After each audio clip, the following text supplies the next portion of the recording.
Hey, I am here with Rachel Lynn Buchanan, pen name just Lynn. Lynn Buchanan, Just Lynn. Mm-hmm. who is a former student. Rachel took my class like 5 times or something. I mean, if we want to count the times I've TA'd for you, I Yes. think we're up to almost like 8 or 9. Yep. Took it a bunch Many of times, times. then became my TA. Also got hired on at the art department, Dragonsteel, and has worked for us for how many years? Not counting TAing? 3. 3 years. 3 years now. 3 years at Dragonsteel. And we spent a lot of time having fun with Lynn being on submission. Yes, so fun. When we would talk to the students in my class, we'd be like, and Lynn is on submission right now. And it's painful. And painful. But she sold a book 2 years ago now. Yes, in 2022. And the book is coming out, like, what day? August 13th. August 13th. The book is coming out. And tell us the book. I have read it. I gave it a cover blurb. Tell us about it. So it is called The Dollmakers. And it is a fantasy book for adults about a woman who spent her whole life learning how to make magical dolls to fight the monsters that terrorize her country. But when the time comes for her dolls to be assessed, she's told they're too beautiful and delicate to fight. And she hates that, so she sets out on the warpath to prove to everyone that her dolls can fight, and just spreads confusion and chaos in her wake as she does so. That's a good description. Yes, it's definitely a coming-of-age story. Yeah. If you like unlikable protagonists who learn stuff. That's one of the best things about the book, is it's kind of daring because she's not wholly unlikable, but she definitely has some unlikable traits at the beginning. She's a brat. She's a bit of a brat. And the story is that transformation. Yeah. And it's actually pretty bold. A lot of people say I'll start with an unlikable protagonist, but then they're only unlikable because they are too kind to people. Is like, Oh yeah. it's like the fake unlikable. badness. And Yeah. you wrote a character who is multidimensional, but also, you read it, you're like, wow, you're a brat. And then it's a great story. So Thanks. I think you guys will like it. And we thought we'd do a launch video kind of here to introduce you to Rachel, to Rachel Lynn. Rachel Lynn. Um, All the names. and we figured we'd have a theme for it so that we'd have something to talk about. And I believe you pitched this theme, which is differences between publishing now and publishing when I broke in 20 years ago. And Rachel came up with some questions, and our team came up with some questions, and I have them here. And we're going to kind of answer them and to search for the differences. Because, like I said, you sold a book 2 years ago. You had an agent like 3 years ago. And you have a book coming out in today's market. Yep. The world was a very different place when Elantris came out 19 years ago. So, yeah. I faintly remember.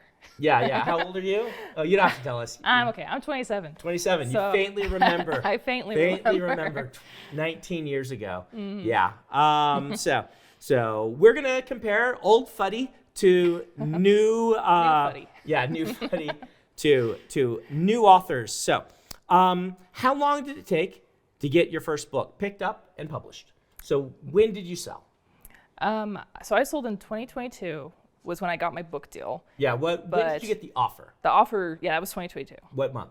Do you remember? June. June 2022. June 2022. Okay. How long did the negotiation take? It did not take very long, actually. Okay. Only about a month. About a month. Okay. And then we got there. So that was one of the fastest part of the process. I was on submission for about 6 months. Yeah. So we went out in January, which is pretty common. I found out you send your books out in January because almost the rest of the year publishing shut down. It's either in the summer it's shut down or it's shut down for the holidays. So we went out in January, and then 6 months later was when I got the offer. So that was pretty fast. But before that, I spent about 10 years just trying to get an agent. Right. So that was probably that was the longest part of the process. I think the difference between us here is not going to be the industry, it's just our different paths. I sold without an agent. Right. That's harder and harder to do. So that is a difference. Yeah, because I remember when I first was getting into querying and things, Tor was still open to unagented submissions. So that's not the case anymore. Yeah. I think DAW might be. Daw's gone. Oh yeah, because DAW moved. Daw got bought. Yeah, so they're not. I they don't even know what's going on with Daw I don't really anymore. know either. I know they used to be Bane. open. Yeah, Bane's still open. I Bane think. is open. Yeah. But I think everyone else is closed. And when Yeah. I was breaking in, you still had Tor, even though most of the others weren't. Right. Yeah. You still had Tor, and so you were able to submit to Tor without an agent. Which I did, I think, at least once. So. But I sold my book, and I got an offer in April. We didn't sign until October. Oh, wow. Late October. That's partially because I got the offer and then I went and got an agent. Right, so that took like an extra step. That took an extra step. And then my book came out in, I want to say, May, 2 years later. So it was almost exactly, it was 25 months. Okay, so we were similar on that, about the 2-year gap. I think that's really common in publishing. Most books get picked up and it's about a 2-year cycle. That's not a difference in publishing now and then. It's about the same. It is a difference between publishing being the Brandon Sanderson at the company, though, because now I turned the debut author. We have not yet turned in Stormlight 5, and it's coming out in December. We turn it in sometime early September, I believe. I know the art department's deadlines. Yeah. Which is early August. Early August. But, that's what I meant. Early August. Yeah, early August. Early August. So yeah, that's definitely a difference. But how did you decide between traditional publishing and indie publishing? I feel like we might, I don't know if we'll be similar to this actually, but I never really considered self-publishing because I just always wanted to do traditional publishing. And then part of that's like the prestige and stuff like that. I think I always, really the prestige, which makes me sound kind of shallow with how I was thinking about this. But I also wanted, like an editor who I knew was really good, who would work with me, and like a publicity team and things like that. So it was always just more appealing to me doing traditional because I, in theory, wouldn't have to do as much as you have to with self-publishing for yourself. Indie publishing basically didn't exist when I which is why I was like, you didn't even. It is like, I knew one person who had indie published, and they had a garage full of books because the indie publish you had to buy a minimum number of your own books and try to sell them. Now Larry Correa managed to make that work, and so did Christopher Paolini, but it was very rare back in the day that indie publishing could go anywhere. Most of the time, you spend a bunch of money and you end up with a garage full of books. Was that just because like Amazon hadn't really taken Yeah, off Amazon yet, hadn't taken. Well, it was ebooks. Ebooks changed all of that. Ebooks. When you could indie publish an ebook and you didn't have to buy 20,000 copies of your own book or 5,000 at the minimum, then people could put out books, and what was good could start rising to the top. Right? When it was print books, you've got those 5,000 books. Say you did the lowest tier. You bought 5,000 of your own book, probably at $10 a piece, even back then, right? Because print runs are such that it was, and so you've spent 50 grand, invested that, and you've got to store them somewhere, and then bookstores don't carry them. Right. So you have to take them to signings and hand sign them. It still happened. Like I would go to book signings back in that era, and people would bring their own books and sell them on consignment with the bookstore. Okay. But that the bookstore then needs about a 50% cut. So you're charging $20 and giving away 10 to the bookstore. So you're gonna break even. So you're gonna break even. Almost everybody who indie published, they were all just trying to break even to build a name. Oh, okay. And it was super hard. And even most of those people were with a small press. Very rarely do you meet someone who actually straight up indie published until ebooks came along. Okay. That makes sense. And it's a lot more viable now, like ridiculously viable. It is. It's back then they called them all vanity presses for a reason, because 99% of people who published with them just wanted a book to hand out to their friends, and they might have ideas that they were going to sell, but they wouldn't. The Christophers and Larrys of the world were very few and far between back then, and now if you trust the statistics, it can be up to as many as 50% of authors that are like making a living, making a decent amount of money are indie published. So, all right. So, what was your level of involvement with the art, like your map, your chapter header, your illustrations? I think you maybe learned from those who went before. Yes. But I also feel like I had so much involvement, like a lot of involvement with my book. My publisher let me pick out my illustrator for my cover, my map. Just straight up pick the illustrator? Did they give you a list, or did you just... I made the list. Yeah, okay. And then I did talk with my editor, and we discussed it, and there was a few options, and we came to one that we both agreed on. But it was very much, they let me know that I could pick who I wanted. Like, I was spearheading it. I got to decide, ultimately. And same with, like, the map art and interior art and things like that. Did you pay for the map art and the interior art yourself? I did for the interiors, but I did not for the map. The publisher paid for the map and the cover. But I picked out who did the map, who was Isaac Stewart. I got Isaac to do my map for me, which I'm very grateful for. It's amazing. And then I pitched the idea of doing interior illustrations with the book because it actually works. There's a character in the book who's drawing throughout, and I thought it would be really cool to include some of those drawings. And my publisher and my editor were all for it, as long as it was black and white. No color, because that's just too expensive to print. And I got to art direct those as well. So I feel like... Do you think working at an art department at a publisher helped you to be able to do that? 100%. Like, as soon as they knew what my day job was, like, I was like, I can do anything I want, can't I? Publishers do like to offload work to competent people. They just have trouble sometimes believing that you're competent. And, and I've mentioned this to you before, but I sent a cover brief to my editor that was about 35 pages long. Yeah. Which sounds excessive. I don't recommend that. No. Caveat, I don't recommend that either. I just did essentially what I would have done if I was here at Dragonstill, doing a brief for an illustration we were doing. And I think that brief. a cover brief, like an art brief. And I think that went a long way, like proving that I knew what I was talking about. Because kind of just like briefly what I put in things like that, it's like references for characters, descriptions, anything that an illustrator can use, list of illustrators, list of covers that are good, like things like that. And I think once they saw that, they're like, okay, she actually knows like what she's talking about. And I'm not sure I recommend, like, I don't know, like, I don't really say that should be an expectation for new authors for that to happen. And I'm not sure you should even want that to happen, because I've worked on covers and illustrations enough that I did know kind of what I was talking about. And I also had Isaac to ask advice and things like that. So I wasn't going into the dark. But if I had like never done anything with art before, I would have let them take the reins. So with mine, they gave me three illustrators and said, which of these do you want? So I did kind of get to pick, kind of not get to pick. Yeah.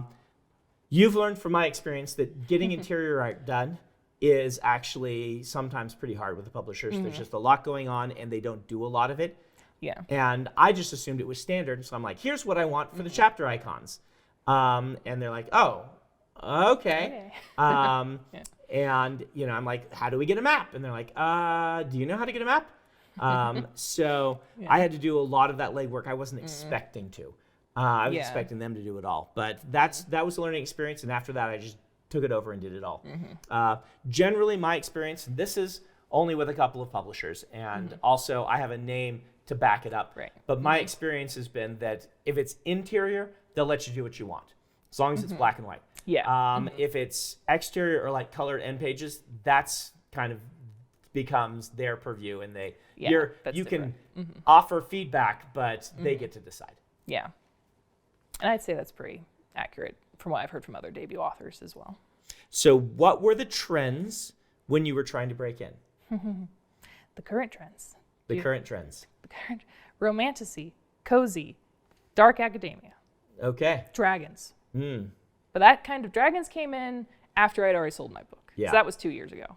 So dragons is the most recent trend. Like, this year is the year of the dragon, literally, and in terms of book publishing as well. Yeah. A lot of people, that goes in waves. There's always been dragons, but when I was trying to break in, it was grimdark. This is for epic fantasy, grimdark, because when you talk about trends, you often mention the YA trends, right? Like, all of those were YA trends, I think. Oh, they're in adult. They're in adult. Sorry, well. They're in the romance crossover trends, right? Right. Though, like, and they are, but I feel like they started in YA and then moved into the romance into the new adult, into the right. Like, are there a lot of dark academia epic fantasies being published by the epic fantasy imprints? Yes and no. I'd say. Yeah. That's the trend that's probably the lowest right now. Yeah, because I feel like that passed. Like, the Magicians was that years Babel. ago. What's that? Babel came out. Babel, okay. And that kind of like that's was true. like, poof, yeah. And that only came out a couple of years ago. So it did, well, yeah, it was like 1 year ago or something. So, okay. Yeah. And that's adult. Yeah. For me, it was straight up, can we find George R. R. Martin again? I was breaking in when the Game of Thrones television show had just launched. Or it was just beginning to everything launch. Grimdark. And everything was Grimdark. They didn't want epic fantasy. But then I sold an epic fantasy. So, it happens. Yeah. So, where do you think publishing will be in 10 years? Any ideas? This might be, I don't know. This might be a better question for you because you've watched it longer than I have. I think nobody knows is the problem. Yeah. And I think everybody who claims to know, like my experience has been through 20 years in this business is nobody knows. Once in a while, somebody hits it. Once in a while, someone identifies, oh, wait, Dragons, 20-year nostalgia cycle. And Romantasy. And, Fourth Wing. Yeah. Fourth Wing. Well, Romantasy was already kind of building because ACOTAR, like, True. Romantasy's been a building thing forever. And TikTok, I feel like, took it and was like, this is what we read now. But I think kind of Cozy as a kind of counter to Grimdark is not something anyone guessed. The big kind of breakout books of that are not like manufactured books. They're natural, organic sort of things. Yeah, like Legends and Lattes, because that was self-published originally, and that kind of kicked everything off. It did. Yeah. And so I think that there's that. That was a natural one. I think that the Dragons one, though, is more like people identified, hey, 20 years ago, How to Train Your Dragon and Aragon were big. It's been 20 years. It's time. Maybe it's time, right? But regardless, it is interesting. I think anyone who says that they know, they can guess, they can't. None of us can. Yeah. And if you can, then you would probably be like making tons of money. A wizard. Yes. Yeah. And so that's one of the things I've noticed. Like there's a bunch of questions on here about guessing where it'll be and really have no idea. Yeah. I don't think any of us guessed, but we should have, that audiobooks would be the growth market of the 20 teens. Yeah. Right? That was the big thing. But audiobooks have now kind of plateaued as a thing. Some other big players are entering that market, so maybe they'll shake things up. But what we now see is audiobooks have grown, but they took print book sales as part of that, right? Like they did ad sales, but they also cannibalized. Yeah. And so our overall readership is bigger. But it also, when you say, wow, audiobooks have grown, something like 20 times their sales in the last 15 years. That's crazy. But a bunch of that was just people converting to audiobooks. And now they just listen to audiobooks. Yeah. Don't buy print books. From print books. So it asks me, what is the biggest change you've seen in the publishing industry over the years? I mean, that one's pretty obvious. It is the shift to ebooks. Right. And to, it's funny. It seems, in hindsight, obvious. And while we were living it, we all thought it was obvious too, but it kept failing. So Napster happened like turn of the century. That was, do you know Napster? No. Oh boy. Oh man. Vague look in my eyes. Vague look. Napster was the first music sharing service. Oh, okay. It was like an old version of like, what do they call it now? BitTorrent.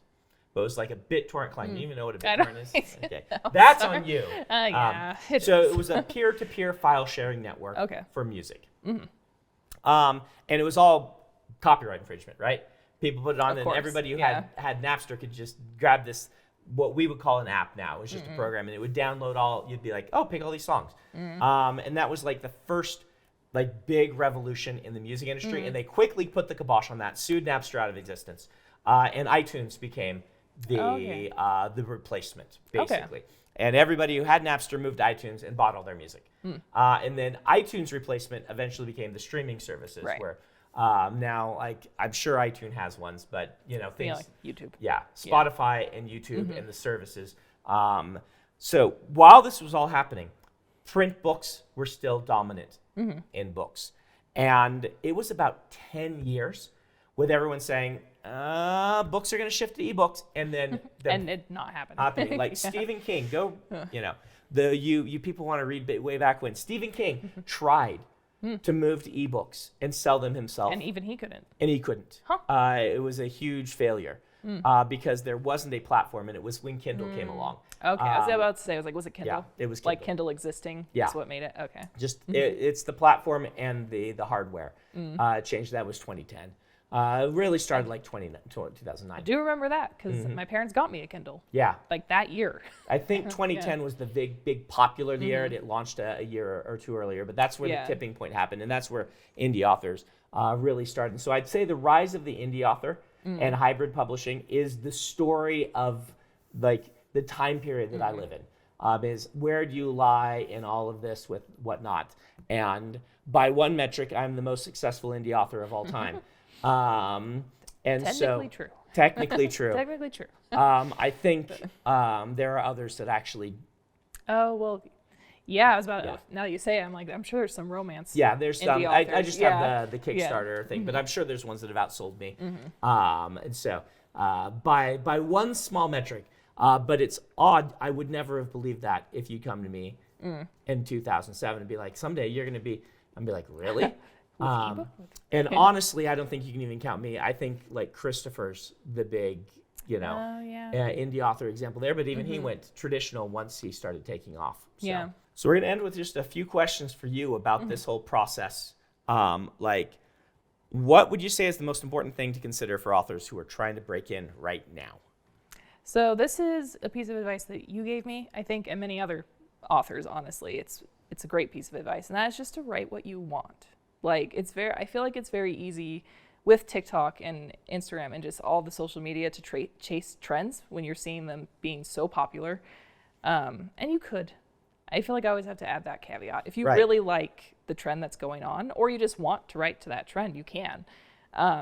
But what made breaking in bearable for me was writing what I loved and really believing in my books, whether or not they were trendy or like what everyone was looking for. So that's still my advice. Is still the way to break in right now, query trenches. You just go and you query and you query and you query if you want to go traditional. Or you go indie published, and even if you want a traditional, eventually build yourself a fan base and then switch over, as happens with a lot of and that happens a lot more now. I've seen that even just in the last few years a lot more than before. Because if you get to a certain size as indie author, you have to build an entire company. Yeah. And not everybody wants to do that. And that's when the traditional publishers will come and be like, hey. We'll just give you a whole bunch of money up front, and you don't have to run an entire company. So let's do that. Yeah. So yeah.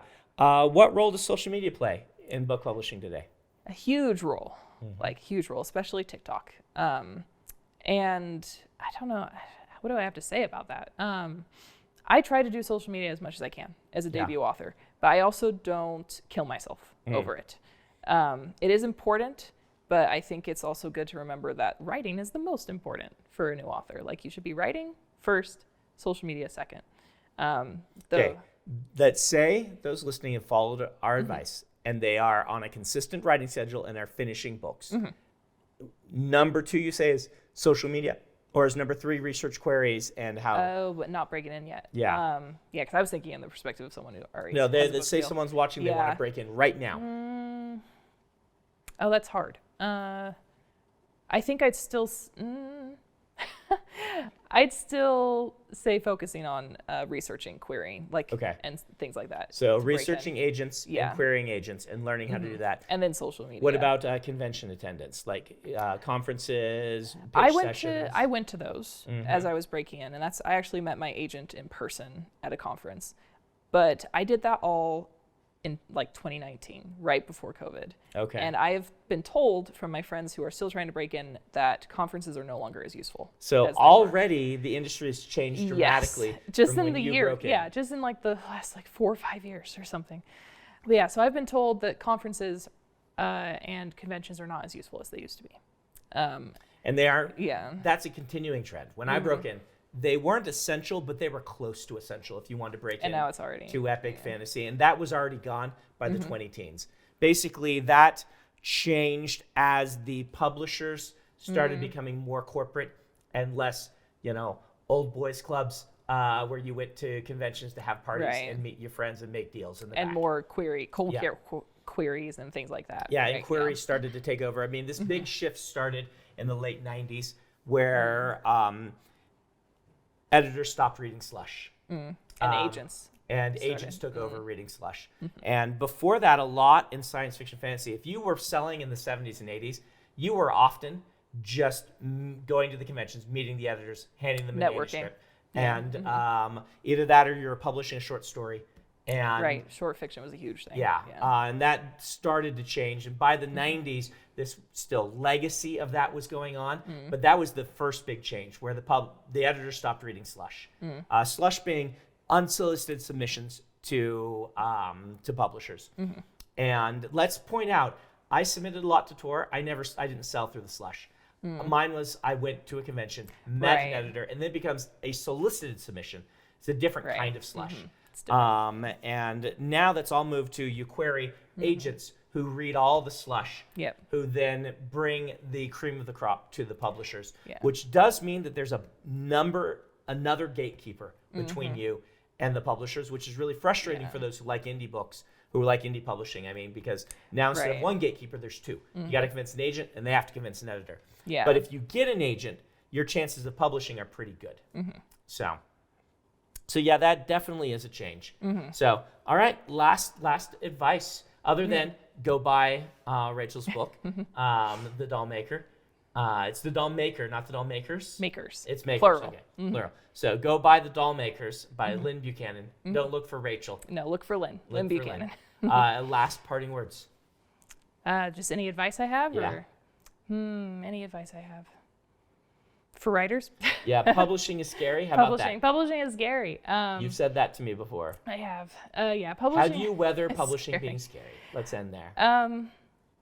Kind of going back to what I said earlier, focus on your writing, on writing what you want to write, and like books that you would want to read and stories that matter to you. That's really not the only thing. I lie. It's not the only thing that's kept me going. Because having a support group has kept me going, you included. Yeah. Having people to talk to, and who are your cheerleaders and who will read your books and give you advice and things like that is also amazing and great. But when it comes down to it, it's you and a keyboard writing, and you should be liking what you write and believing in what you write.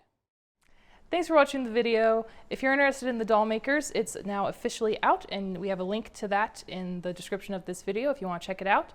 And if you have any other questions about publishing or writing or about the Dollmakers, feel free to reach out to me on social media.